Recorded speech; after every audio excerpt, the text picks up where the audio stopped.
واتل عليهم نبأ إبراهيم إذ قال لأبيه وقومه ما تعبدون قالوا نعبد أصناما فنظل لها عاكفين قال هل يسمعونكم إذ تدعون أو ينفعونكم أو يضرون قالوا بل وجدنا آباءنا كذلك يفعلون قال أفرأيتم ما كنتم تعبدون أنتم وآباؤكم الأقدمون فإنهم عدو لي إلا رب العالمين الذي خلقني فهو يهدين والذي هو يطعمني ويسقين وإذا مرضت فهو يشفين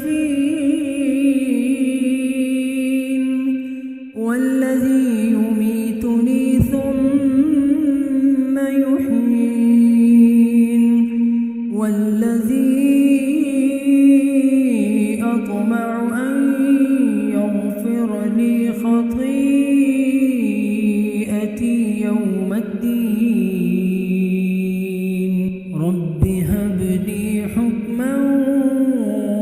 وألحقني بالصالحين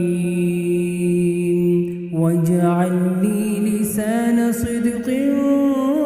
في الآخرين واجعلني من ورثة جنة النعيم واغفر لأبي إنه كان من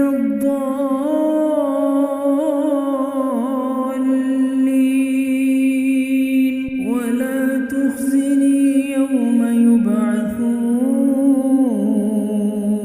يبعثون ولا تخزني يوم يبعثون يوم لا ينفع مال ولا بنون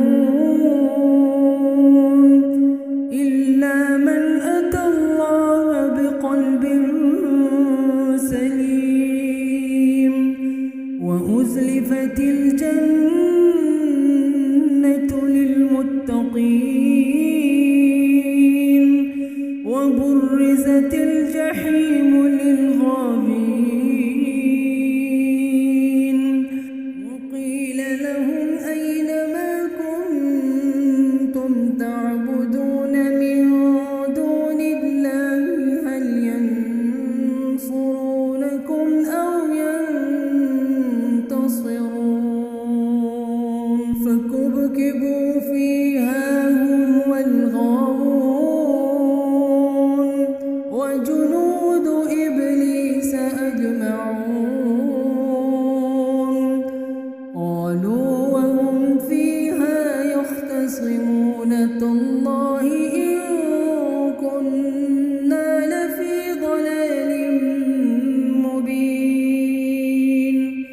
إذ نسويكم برب العالمين وما أضلنا إلا المجرمون فما لنا من شافعين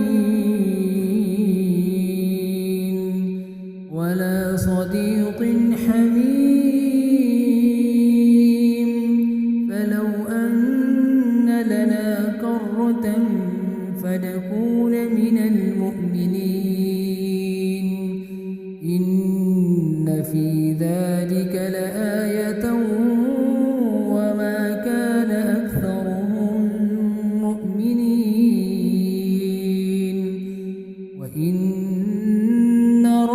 إنك لهو العزيز الرحيم.